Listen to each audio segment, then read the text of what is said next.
Hi, my name's Chris White, and my friend Frank Lordy and I are the creators of ZeitgeistChallenge.com, where we offer you cash to prove the claims that Zeitgeist the movie makes about the similarities between Jesus and other gods in the ancient world. So before Frank and I get into analyzing this response video or book commercial from Acharya S, I'd like to offer her a chance to make some money. And that is to go to ZeitgeistChallenge.com and take the Zeitgeist Challenge. After all, if what she says is true, it should be a piece of cake. Now, Frank and I are going to detail the reasons that this video that she just put out is insulting to the intelligence not just of the people that believe what she's saying, but also to the scholars who have repeatedly asked her to produce evidence for the claims that she makes. Over the past several months, there have been many claims on websites and in forums and videos all over the internet that the first part of Zeitgeist has been refuted or debunked. Contrary to these claims, the facts continue to demonstrate otherwise. Note that she never tells us what these facts are. Because of my work's influence on Part 1 of Zeitgeist, a number of the debunking sites have been directed largely at me.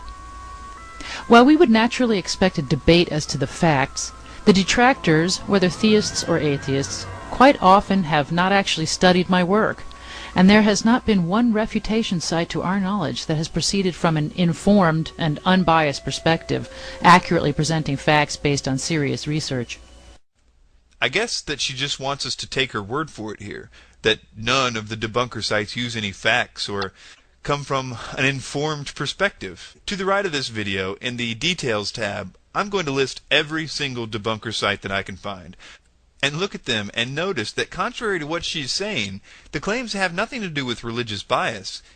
They are simply pointing out that Zeitgeist makes a lot of claims about ancient history that are found nowhere in ancient history. But don't worry, Acharya is going to tell us a little later on why it is that no one can find any record of a great deal of the things that she says in ancient history. It should be kept in mind that in this short video, I can't cover everything, but I have already written extensively on these subjects, and I have specifically addressed several important issues from Zeitgeist in my companion guide to Part 1, available online right now. Why is the information in Zeitgeist Part 1 not widely known? In the first place, because of blasphemy and heresy laws, in the not-too-distant past, people could lose their jobs, friends, families, or even lives for merely questioning Christian dogma. And what's not mentioned here, of course, is that a good deal of people killed because of these heresy laws were Christians. Because Christians weren't allowed to own Bibles back then, and if they wanted proof, if they wanted to understand why they were subject to papal rule, if they wanted to understand how Jesus' birthday somehow became intertwined with the Saturnalia festival, and what Easter had to do with Jesus' death and resurrection, well, they were burned at the stake. Let me jump in here and add something real quick. This is not speculation. This is a matter of record. The trial records are available. The accounts of these things are available. These people were being killed because they wouldn't do various things that the Catholic Church was telling them to do. These were Christians that wouldn't worship Mary. These were Christians that wouldn't do a lot of the various things that the Catholic Church says to do. And so they were being killed for it. That's on paper. We know why they were being killed. But Acharya is telling us this is a reason why there isn't any proof of the things that she says. She's saying that people were scared to talk about it because they would be killed. So the burden of proof is now for her to show a record of some trial where somebody was trying to prove that Horus and Jesus were the same God, or show some record of some account that somebody was killed because they were a comparative religion major. She wants us to believe this is the reason she doesn't have any evidence for the things that she says. So now, can she produce any evidence for her excuse to not have any evidence? Also, much of this information can't be found in English, but it appears in other languages, like Greek, Latin, German, French, Sanskrit, Hebrew, and Egyptian. Unless someone can work in other languages, he or she may never encounter these facts. She's saying that the reason that you can't actually validate the things that she says is because she got them from other languages, and apparently since we wouldn't be able to understand those languages, she's just going to avoid referencing where she got it altogether.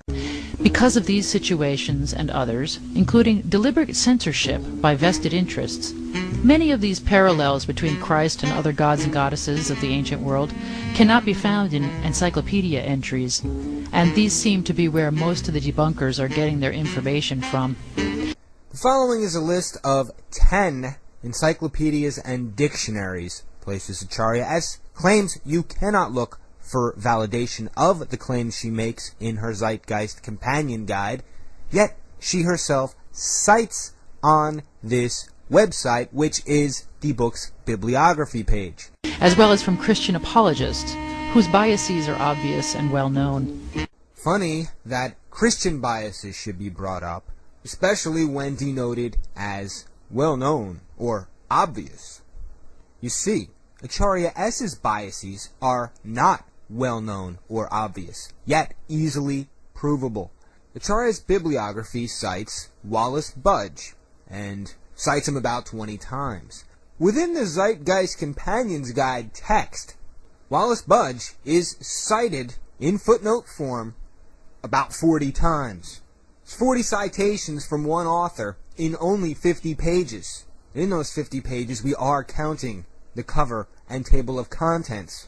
The question is Budge a reliable source? Well, one footnote in the text says the following: I am aware of the debate concerning Dr. Budge's work, a controversy that some have suggested represents a form of rivalry, not uncommon in the academic world or in the world at large. I personally have found nothing egregious about his discussion of the Egyptian religion in English, although I cannot vouch for everything in his hieroglyphic dictionaries, for instance, which are considered outdated in their system of transliteration, but which nevertheless appear to be sound overall. So this is a guy who cited 40-some-odd times in the Zeitgeist 50-page companion guide, and Acharya S already is debunking the fact that she's quoting this guy and citing this guy because she knows his transliteration, in other words, his translations are outdated. Now that being said, you don't need an encyclopedia to debunk Acharya S. All you have to do is read the accounts yourself of the ancient gods, and then read what she says about those ancient accounts, and notice the differences. And you're like, wow, nobody got crucified or resurrected after 3 days in what I just read. I wonder which version you're reading. And reading encyclopedia entries does not make an expert out of anyone. In addition, these days, many scholars are so specialized they don't cover the broad array of subjects involved in this particular field of research. Scholars in past eras were less specialized, and they did in fact make these connections within comparative religion, as my research demonstrates. The reason Acharya includes this is because experts and professors and scholars that focus on the particular fields, like somebody that would be an expert in, say, Buddhism, like Professor Chung Feng Yu, who says of Acharya S, she says, the woman you speak of is totally ignorant of Buddhism. It is very dangerous to spread misinformation like this. You should not honor her by engaging in a discussion. Please ask her to take a basic course in world religion or Buddhism before uttering another word about things she does not know. The same thing with a professor focusing on Krishna says of Acharya S's take on Krishna that it is complete and utter nonsense. I've heard Mithraic scholars say that if Acharya S knows of Mithraic scriptures, that she needs to report it to the Mithraic foundations and so on. Same thing with Egyptologists. You can't find anybody that says Horus was crucified. But again, Acharya just says the reason that the experts even don't agree with her is because they're not looking at everything as a whole. But you have to ask yourself, how does looking at everything as a whole tell you anything about what the ancient Egyptians said specifically about Horus? They either did or did not say that Horus was crucified.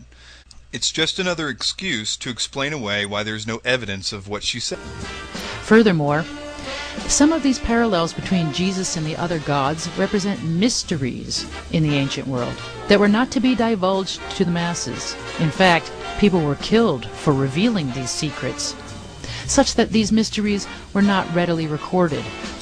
Nevertheless, with painstaking research and piecing together, we can present a solid case for all of the important parallels.